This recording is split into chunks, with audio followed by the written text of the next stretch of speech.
താൽക്കാലിക സമവായം ലീഗ് അനുകൂല ലീഗ് വിരുദ്ധ വിഭാഗങ്ങൾ തമ്മിലെ തർക്കങ്ങളിൽ നേതൃത്വം തീരുമാനമെടുക്കാമെന്നും അതുവരെ പരസ്യ പ്രസ്താവനകളിലേക്ക് പോകേണ്ടെന്നും ധാരണയായി. കോഴിക്കോട് നടന്ന അനുരഞ്ജന ചർച്ചയിലാണ് ധാരണയുണ്ടായത്. ജിഫ്രി തങ്ങളും സാദിഖ് അലി തങ്ങളും പി കെ കുഞ്ഞാലിക്കുട്ടിയും ചർച്ചയ്ക്ക് നേതൃത്വം നൽകി. ലീഗ് അനുകൂല ലീഗ് വിരുദ്ധ വിഭാഗങ്ങളിൽ നിന്ന് 10 പേർ വീതം ചർച്ചയിൽ പങ്കെടുത്തു. തർക്ക വിഷയങ്ങളിൽ പ്രശ്നപരിഹാരം ഉണ്ടാക്കുമെന്ന് ജിഫ്രി തങ്ങളും സാദിഖ് അലി തങ്ങളും പ്രതികരിച്ചു. വിവരങ്ങളുമായി മുഹമ്മദ് അസ്ലം ചേരുന്നു. അസ്ലം, ഈ തൽക്കാലത്തേക്ക് ഈ ഒരു തർക്കങ്ങളിൽ സമവായമാകുന്നതുവരെ പരസ്യ പ്രസ്താവനകൾ വേണ്ടെന്ന് തന്നെയാണോ മുതിർന്ന നേതാക്കളുടെ ഒരു തീരുമാനം?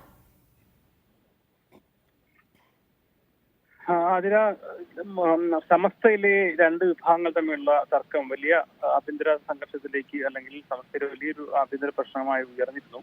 ഒരു ഘട്ടത്തിൽ മലപ്പുറത്ത് വെച്ച് ഒരു ചർച്ച വെച്ചെങ്കിലും അതിൽ ലീഗ് വിരുദ്ധ വിഭാഗം വിട്ടതിനെ തുടർന്ന് ചർച്ച നടന്നില്ല.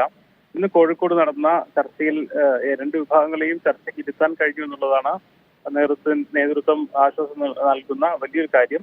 അതോടൊപ്പം തന്നെ രണ്ട് കൂട്ടർ ഉന്നയിച്ച പ്രശ്നങ്ങൾ വിശദമായി കേൾക്കുകയും അതിൽ ഓരോന്നോരോന്നായി നേതൃത്വം തന്നെ പരിഹരിക്കുമെന്നുള്ള ഉറപ്പ് രണ്ടു കൂട്ടർ നൽകി. അത്തരമൊരു തർക്ക പരിഹാരത്തിലേക്ക് പോകുന്നതിന് മുമ്പായി പരസ്യ പ്രസ്താവനകളോ പരസ്യ വിവാദങ്ങളിലേക്ക് പോകേണ്ടതില്ല എന്നൊരു കർശനമായ ഒരു മുന്നറിയിപ്പും എല്ലാ നേതാക്കൾക്കും നൽകിയിട്ടുണ്ട്. അത്തരത്തിൽ നടപടിയിലേക്ക് പോവുകയാണെങ്കിൽ അതിൽ കർശനമായ നടപടി ഉണ്ടാകുമെന്നും തീരുമാനിച്ചു. ഏതെങ്കിലും ഒരു പ്രശ്നം പെട്ടെന്ന് പരിഹരിക്കല്ല, പകരം ഉന്നയിക്കപ്പെട്ട പ്രശ്നങ്ങൾ നേതൃത്വം വിശദമായി ചർച്ച ചെയ്തുകൊണ്ട് പരിഹരിക്കാൻ എന്നൊരു ധാരണയിലേക്കാണ് എത്തിച്ചേർന്നത്.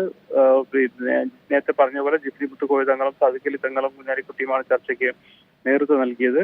ലീഗ് വിരുദ്ധ വിഭാഗത്തെ പ്രതിനിധീകരിച്ചുകൊണ്ട് ഹമീദ് ഫൈസി അമ്പലക്കട, സത്താർ പന്തല്ലൂർ തുടങ്ങി 10 പേർ പങ്കെടുത്തു. ലീഗ് അനുകൂല വിഭാഗത്തെ പ്രതിനിധീകരിച്ചുകൊണ്ട് സമദ് പൂക്കോട്ട്, നാസർ ഫൈസി ഉൾപ്പെടെയുള്ള ആൾക്കാരും പങ്കെടുത്തു. വിവരങ്ങൾ നൽകിയത് മുഹമ്മദ് അസ്ലം.